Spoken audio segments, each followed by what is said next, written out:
Assalamualaikum warahmatullahi wabarakatuh. Selamat pagi, salam sejahtera untuk kita semua. Om Swastiastu, Namo Buddhaya, salam kebajikan. Baik, ketemu lagi dengan saya Ari Rumiati. Saya adalah seorang guru SD. Saat ini saya mengajar di kelas 4 di SD Negeri 66 Kota Jambi.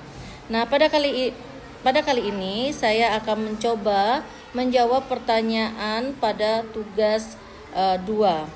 Tugas 2 program studi pendidikan dasar, studi kooperatif pendidikan dasar di berbagai negara.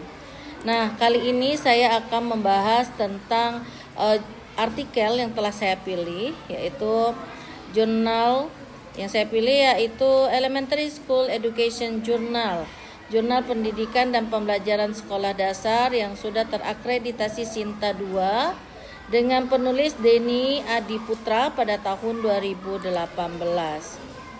Nah, pelajari, analisis, dan paparkan hal-hal yang penting dibahas pada artikel tersebut. Pada artikel pertama ini yaitu membahas tentang integrasi prinsip kesetaraan gender dalam praktik pembelajaran di sekolah dasar. Nah, poin yang akan diangkat adalah 1. Bias gender dalam interaksi kelas.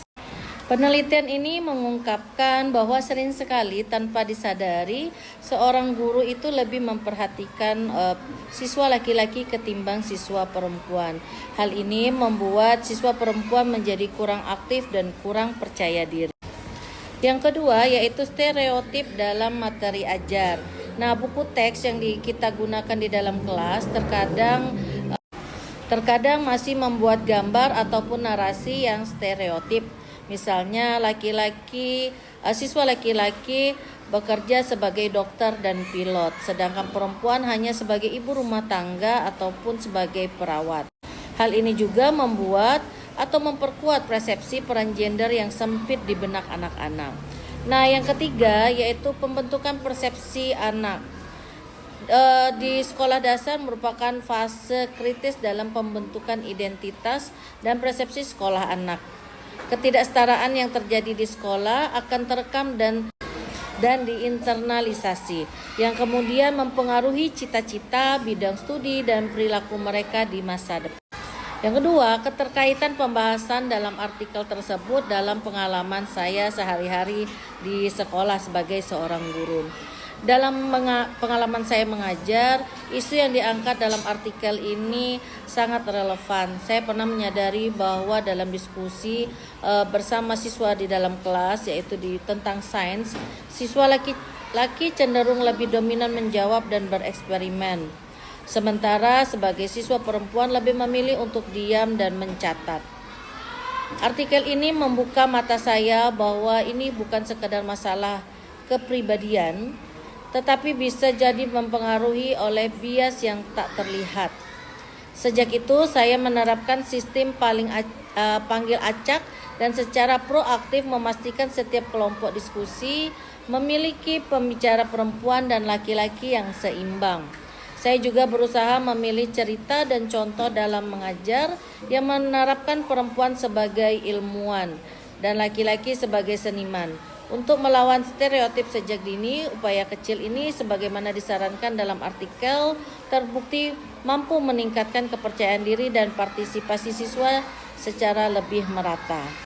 Nah, artikel yang kedua yang saya angkat di sini adalah artikel jurnal internasional bereputasi Scopus yang berkaitan dengan topik gender dalam pendidikan. The Journal of Society and Media.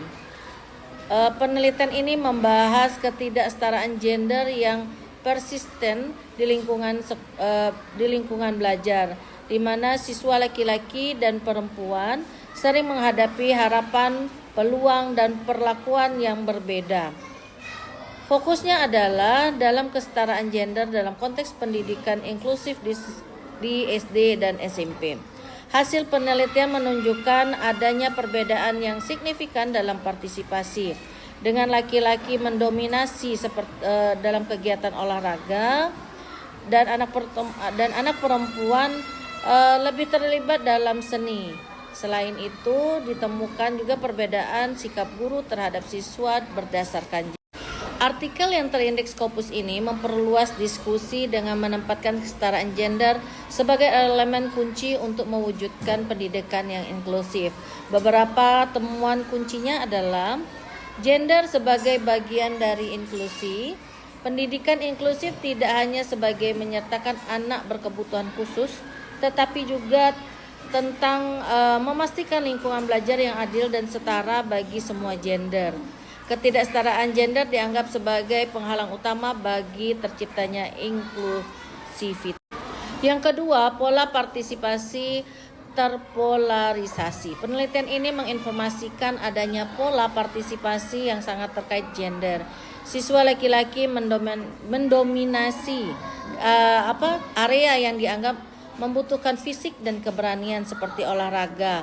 Sementara siswa perempuan lebih terkonsentrasi pada bidang seni dan aktivitas yang lebih tenang. Yang ketiga, peran kritis sikap guru. Artikel ini menekankan bahwa sikap dan ekspektasi guru seringkali tanpa disadari memperkuat pembagian peran ini. Misalnya, guru mungkin lebih memuji anak laki-laki karena berprestasi, sementara memuji anak perempuan karena keterampilannya, karena kerapiannya, karena kebersihannya. Nah, yang keempat, implikasi bagi kebijakan. Kesimpulan artikel menyerukan pendekatan sistematik termasuk kebijakan sekolah yang secara eksplisit melarang diskriminasi gender dan mendorong kegiatan ekstrakurikuler yang campur gender untuk memecah sekat-sekat tradisional. Pembahasan dalam artikel ini memiliki keterkaitan yang sangat erat dengan materi dalam modul MPDR 5302, khususnya pada topik pendidikan inklusif dan berkeadilan. Modul tersebut menjelaskan bahwa inklusif berarti memastikan akses, partisipasi, dan hasil belajar yang bermakna untuk semua peserta didik tanpa diskriminasi. Artikel ini secara spesifik menjabarkan bagaimana ketidaksetaraan gender merupakan bentuk diskriminasi yang mengancam prinsip inklusivitas tersebut. Kemudian konsep dalam modul tentang menciptakan lingkungan belajar yang responsif tercermin dalam semua artikel yang mengenai pentingnya sikap guru. Konsep dalam modul tentang menciptakan lingkungan belajar yang responsif tercermin dalam temuan artikel mengenai pentingnya sikap guru. Pada modul MPDR 5303 menekankan perlunya guru menjadi fasilitator yang adil, yang selaras dengan rekomendasi artikel untuk melatih guru agar memiliki kesadaran gender. Dengan demikian, artikel ini berfungsi sebagai studi kasus empiris yang memperkuat teori di dalam modul, menunjukkan bahwa tanpa kesadaran gender, cita-cita pendidikan inklusif mustahil tercapai sepenuhnya. Keduanya saling melengkapi dengan menegaskan bahwa keadilan bagi semua gender adalah fondasi dari sistem pendidikan yang benar-benar inklusif. Nah, baiklah Bapak Ibu, terima kasih. Itulah yang bisa saya sampaikan dari hasil tugas saya, tugas kedua. Apabila ada kesalahan, saya mohon maaf. Wabillahi taufiq wal hidayah. Wassalamualaikum warahmatullahi wabarakatuh. Selamat pagi, salam sejahtera untuk kita semua. Om Swastiastu, Namo Buddhaya, salam kebajikan.